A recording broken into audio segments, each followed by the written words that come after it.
Olá, gente. Bom, eu fiz um vídeo aí concernente o conceito de trindade na perspectiva diária. E eu falei que eu estaria fazendo menção dos pais mais antigos das igrejas para ver se os mesmos faziam menção ou da divindade de Jesus ou acerca da trindade. Bom, Clemente de Roma, olha a datação desse pai da igreja segundo a bibliografia. Ele é de 30 a 100 depois de Cristo. Então esse Clemente de Roma, na verdade, ele está ali parentesco com Paulo. E o que nós veremos aqui na bibliografia é até menção concernente a ele ter estado com Paulo, ter aprendido com Paulo, etc. e tal. Bom, Clemente foi provavelmente um gentil e romano. Ele parece ter estado em Filipos com Paulo em 57 depois de Cristo, quando nasceram as primeiras igrejas ocidentais. Ele foi possivelmente do serviço público, e não é improvável que ele havia visitado Corinto. Tanto é, ele escreve uma epístola para a igreja de Corinto. A primeira epístola, com o nome de Clemente, foi preservada em apenas um único manuscrito. Apesar de frequentemente ser referido pelos antigos escritores cristãos, permaneceu desconhecida para os estudiosos da Europa Ocidental até ter sido descoberto no manuscrito alexandrino. Ou seja, no Códice Alexandrino está a carta de Clemente. Era uma carta muito utilizada naquela época. Se passava nas igrejas. Vou continuar a leitura aqui para vocês entenderem o raciocínio. Este manuscrito, conhecido e geralmente referido como Codex A de Alexandrino, foi apresentado em 1628 por Cirilo, patriarca de Constantinopla, e agora está preservado no Museu Britânico. Esse códice está lá, e junto com a carta, e eu vou mostrar o códice aqui para vocês, tá? Esta epístola, essa de Clemente, foi tida em grande estima pela igreja primitiva. Eusébio, pai da igreja Eusébio, segundo a história eclesiástica, diz o seguinte, olha o que o pai da igreja Eusébio diz. Reconhecemos a epístola deste Clemente, a quem ele acaba de identificar com amigo de Paulo. Grande e admirável, que escreveu ele em nome da igreja de Roma, a igreja em Corinto. Estamos conscientes de que esta epístola foi lida publicamente em muitas igrejas, tanto em tempos antigos e também em nossos dias. Fecha aspas. Esse é o comentário do pai da igreja, Eusébio. Aí vem a pergunta. Por que essa epístola não entrou no cânon? Fica essa pergunta e após a leitura aqui eu vou informar algumas coisas interessantes. A epístola diante de nós, isso é Eusébio dizendo, portanto parece ter sido lida em várias igrejas como sendo no mesmo nível que os outros escritos apostólicos. Esta epístola está em harmonia com a posição que lhe é atribuída pela igreja primitiva. De fato, parece haver uma grande diferença entre ela e os escritos inspirados em muitos aspectos, tais como o uso de fábulas, às vezes feita das declarações do Velho Testamento. Mas há o tom elevado da verdade, o qual seu escritor mostra tão constantemente promovendo os melhores interesses da Igreja de Cristo, ainda dão um charme eterno a esta preciosa relíquia de tempos apostólicos posteriores. Ou seja, está aqui a bibliografia aqui embaixo, tá? A bibliografia. É o seguinte, o que ocorre aqui, senhores? Deixa eu explicar aqui.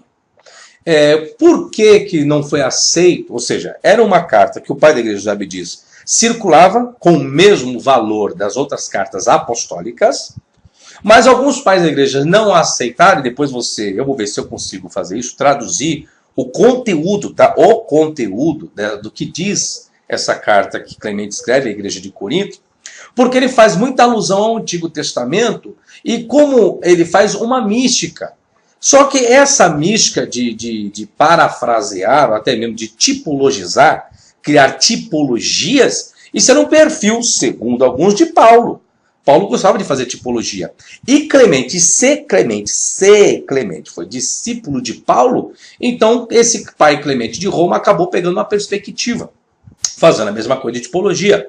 Eu dei uma lida por cima. São vários capítulos que existem dentro dessa escrita de Clemente. É algo muito interessante, ele faz muita menção. Ele atesta a existência do Antigo Testamento pela datação. tá? E ele faz muita menção de Cristo. Porém, esse pai Clemente não faz menção de divindade e muito menos de trindade. Ele faz menção do termo Espírito Santo, como Paulo também faz, porém não coloca como uma pessoa, etc. e tal. Então, algumas pessoas perguntam, pô, não, mas essa carta está no Códice Alexandrino, é um códice completo do século V, porém não fez parte da Bíblia, não está em nenhuma Bíblia. Por qual razão? Por qual razão? Porque Clemente não foi apóstolo. Aí vem a pergunta, e Lucas foi apóstolo? Não, Lucas não foi apóstolo. Qual apóstolo endossou o que Lucas escreveu? Não existe atestação nenhuma. Entende o raciocínio agora? Então, se Lucas faz parte do Códice, e Clemente também, como pastor de Hermas, que vai ser o próximo vídeo talvez que eu vou fazer, porque onde eu quero chegar com vocês? Eu estou lidando com pessoas e personagens que existe o seu achado arqueológico, e agora eu vou até mostrar aqui o códice. Esse é o códice, tá? Esse aqui é o códice, daqui ó, o códice alexandrino que está aqui. Esse aqui é o conteúdo, tá? Da epístola de Clemente. Aqui seria o prólogo, tá? Deteriorado, em estado fragmentário. E aqui estão as outras cópias, tá? Então, tem dentro do Códex Alexandrino. Então, o que acontece? As pessoas questionam. Pô, professor, mas por que não canonizar? Por quê? Volto. Até esses dias aí teve uma pessoa muito conhecida na internet, no mundo cristão, no mundo evangélico, que teria dito que ele tinha lido todos os livros apócrifos e pseudepígrafos. E ele informou que, após ele ler, que realmente a Bíblia está correta. Os livros que fazem parte da Bíblia estão de forma totalmente correta e que os livros apócrifos e os pseudepígrafos não deveriam fazer parte. Aí eu pergunto, se, segundo o pai da igreja Eusébio, está no Códice Alexandrino, essa carta de Clemente está lá, por que ela está lá no Códice? Por que está no Códice? Está no Códice porque foi canonizado lá, assim como o pastor de Herma. Então dizer que a pessoa leu todos os escritos, aí é uma concepção pessoal, sem algum elemento científico. Porque dentro do processo de canonização, o que está no códice é aquilo que eles tiveram como aprovado. E onde foi o maior berço do conhecimento teológico e filosófico? Foi aonde? Em Alexandria. E o Códex Alexandrino é um códex completo do século V de Alexandria. E qual a perspectiva do tipo textual alexandrino? É um tipo textual neutro. Entende? Então o que acontece agora? Por que não foi canonizado? Por qual razão não foi canonizado? Se os próprios pais da igreja atestavam, como Eusébio, que eu acabei de fazer menção aqui. O próprio Eusébio dizia o seguinte, eu vou ler novamente aqui, isso está registrado na história eclesiástica, tá? A bibliografia. Ele diz novamente, reconhecemos. Ele diz que apenas ele reconhece. Não. Reconhecemos a epístola deste Clemente, grande e admirável, que escreveu ele em nome da igreja de Roma, a igreja de Corinto. Estamos conscientes de que esta epístola foi lida publicamente em muitas igrejas. Tanto em tempos antigos e também nosso dia, que ele está dizendo, ó, em tempos antigos, e chegou até o tempo de Eusébio. E Eusébio acaba reconhecendo o valor desse escrito. Eusébio tinha esse escrito como fazendo parte do cânon. Por isso que vai atestar no Códice Alexandrino. Aí eu pergunto, por que hoje não está nas Bíblias? Não só essa carta, como muitas outras que eu vou fazer menção. Por quê? Porque Clemente não faz menção da divindade de Jesus? Porque Clemente não atesta a trindade? Porque Clemente faz muita tipologia do Antigo Testamento? Mas isso se tornou comum. Por qual razão? Então as pessoas têm que tomar cuidado. Eu falei, estudar, buscar os fatos históricos antigos é a melhor coisa que existe. Do que apenas depender de um livro hoje, achar que tudo ali é 100%, quando a própria história antiga vai dizer que não.